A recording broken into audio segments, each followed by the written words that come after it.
Alright guys, starting off today with solving systems algebraically involving two quadratics. So last week we did involving one quadratic, and now both equations will be quadratics. So you first need to recall, when solving a system, what do the answers represent? They represent that point of intersection.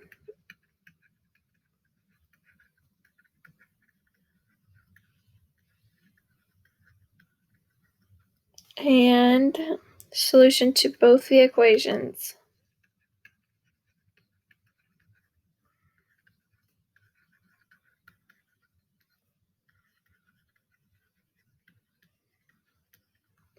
So how many times could a parabola intersect another parabola?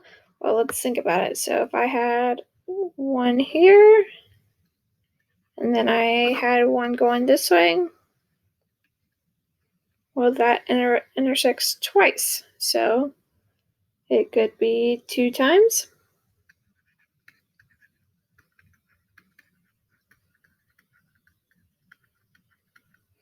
It could also be one where one's here and one just is right there. They intersect at one point there. Okay, so one intersection.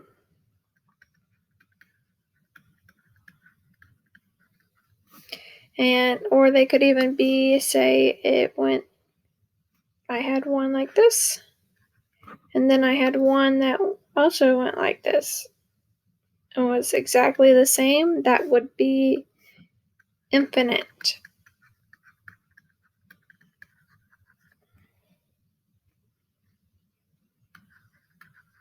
This is a special case, and we'll talk more about these. Or it could be 0, and we will also talk about that, where they don't even cross at all. This is also a special case. So when solving a system involving quadratics, you need to follow these steps.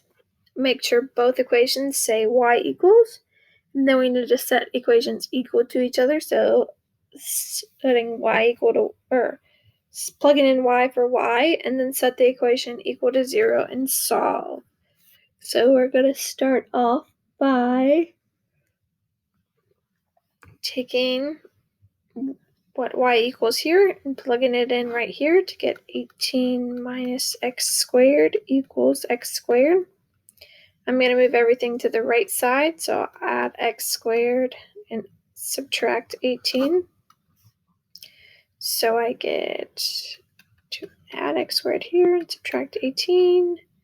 These cancel out, so that would give me 0 on that side. X squared plus x squared, that would give me 2x squared minus 18. We're going to start by finding our GCF because they're both even numbers. So GCF of 2 and 18 would be 2. I would get x squared minus 9 equals 0. Because I have the x squared minus 9 here, okay, I'm missing my b value. So I'm just going to take that, x squared minus 9, set it equal to 0, and solve for x. Let's recall solving by the square roots method, okay? So I would add 9 to both sides, and I get x squared equals 9. To get rid of my square root, or my squared, I need to square root it both sides, so that gives me x. Square root of 9 is always a plus and a minus 3. So my x equals a positive and a negative 3. So what I'm going to do is take it back and plug it into this first one right here. So if I said y equals y equals positive 3 squared, 3 times 3 is 9. So that first point would be 3, 9. If I did that again, but with the negative 3 this time, negative 3 times negative 3 also gives me a positive 9. So negative 3, positive 9. And there would be your 2 points of intersection. All right, moving on to example 2. I'm going to take what y equals right here, plug it into this one, So I get negative x squared plus 5 equals x squared minus 4x plus 5. Now I'm going to set it equal to 0, and I'm going to move everything to the right side. So I'm going to add this x squared over here, and I'm going to subtract 5. Those cancel out. I get 0. X squared plus x squared gives me 2x squared. Nothing to combine my negative 4x with, and then 5 minus 5 gives me 0. I'm also going to start with a GCF here, so my GCF here would be a 2. I could divide 2 by both these numbers, but I can also take an x away from both these numbers, so x will also be part of my GCF. So if I 2 divided by 2, I get 1. If I took x away from x squared, I get 1x left. 4 divided by 2 gives me 2. If I took an x away from x, I get 0. Alright, so now I have two solutions. The obvious one of my x minus 2 gives me a positive 2. And this 2x, remember whenever we factor out an x, it always gives us the solution of 0. So now I'm going to take both of those x's and plug them in. Let's just pick the second equation. So y equals negative 2 squared plus 5. 2 times 2 is 4. It is a negative, so it would be negative 4 plus 5. So y negative 4 plus 5 gives me positive 1, so that would be 2, 1. Then I'm going to plug a 0 in. So y equals negative 0 squared plus 5. 0 squared, not a negative, so it's still 0. And so I just get 5. So that point is 0, 5. And there's my two solutions for example 2. All right, moving on to example 3. I need to set both of these equations equal to y. So I'm going to start with my first one.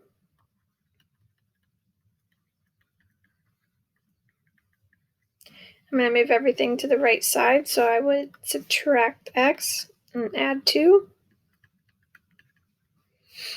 I get y equals negative 3x squared minus x plus 2. Now I'm going to do this with my second equation. I'm going to add 2x and add 1.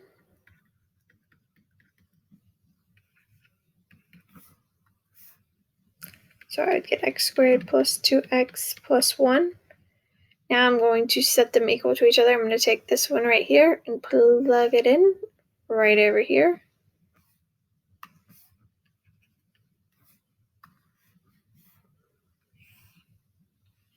And for y, so I get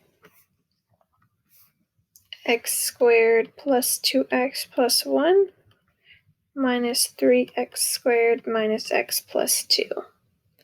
Now I need to set the whole equation equal to 0, so I'm going to go ahead and move everything to the left side to keep my x squared positive. So I'll add 3x squared to x squared. I'll add x. I'll subtract 2. So I would get 3x squared plus 3x squared gives me 4x squared. 2x plus x gives me 3x, and 1 minus 2 gives me a negative 1. And that equals 0. So now I'm actually going to use my quadratic formula for this one. So I have a equals 4, b equals 3, and c equals negative 1. So negative b plus or minus the square root of b squared minus 4 times a, which is 4, times c, which is negative 1, all over 2a. So I get negative 3 plus or minus 3 squared, which is 9, Negative 4 times 4 is 16, and then negative 16 times a negative 1 is a positive 16. So I'm just going to go ahead and do 9 plus 16 to give me 25. And then all over 2 times a, which I didn't plug in, which was 4. So 2 times 4 gives me 8.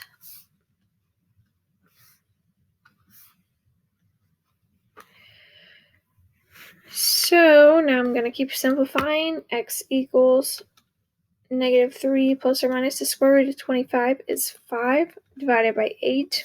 So I need to make two equations here.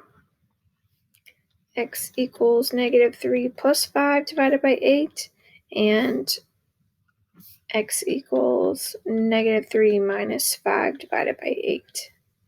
So this one, negative 3 plus 5 gives me 2 divided by 8, which reduces to 1 over 4. And this one here, negative 3 minus 5 gives me a negative 8 divided by 8, which equals negative 1. So now I need to take these and plug them into one of my equations from above. I'm just going to go ahead and use this one here. So I'm plugging in 1/4 and negative 1. Let's just start with the easy one and do negative 1. So if I plug in negative 1, or negative 1, every time I plug it in, I need to put it in parentheses. So negative 1 times negative 1 is a positive 1. 2 times negative 1 gives me a negative 2 plus 1. So 1 minus 2 gives me a negative 1 plus 1 gives me 0. So that first point is negative 1, 0.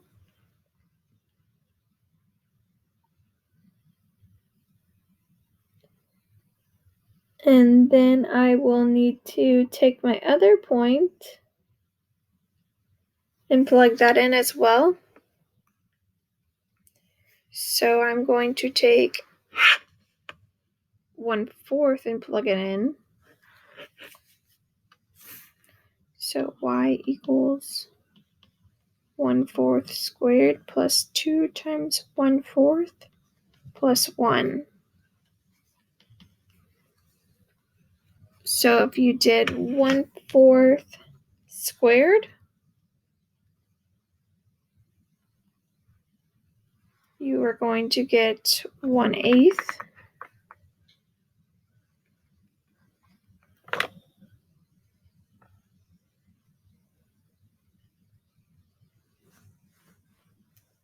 Oh, sorry, that's not right. 1/16. Gotta square that 4 too, not multiply it by 2. So I get 1/16. And then 2 times 1/4 gives me 0.5. So 1/2 plus 1. So if I did 1/16 plus 1/2 plus 1, I am going to get 25. Well, I'll just do it out. So 1/16, I'm going to multiply this one by 8. So I would get plus 8/16 plus 16/16. So all common denominators, 1 plus 8 plus 16 will give me 25/16. So that second point would be 1/4 and 25/16. And there would be your 2 points of intersection on those two lines, or parabolas. Example 4, need to set both these equations equal to y. I'm going to start with this top one by adding x squared to both sides.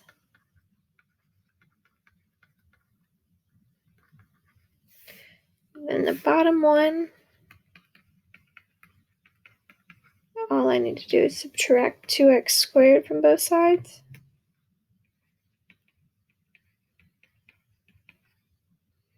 Now I'm going to take this one and plug it in for y.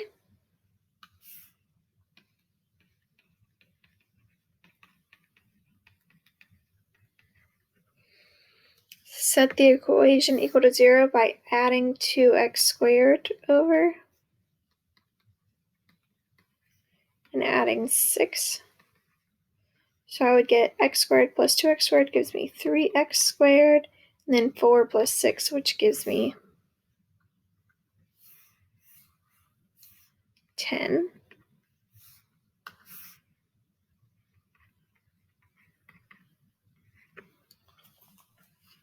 All right, so in doing this one, we have no b value. So we can solve it, see if we can solve it by the square roots method. So we would have to subtract 10. I would get 3x squared equals negative 10. Divide by 3. I get x squared equals negative 10 divided by 3. So then to get rid of r squared, what you have to do is square root both sides. If I square root this side, I get x, but when I go to square root the right side of negative 10 over 3, it becomes an imaginary number because of the negative inside. And so if there is an imaginary solution, that means there is no solution.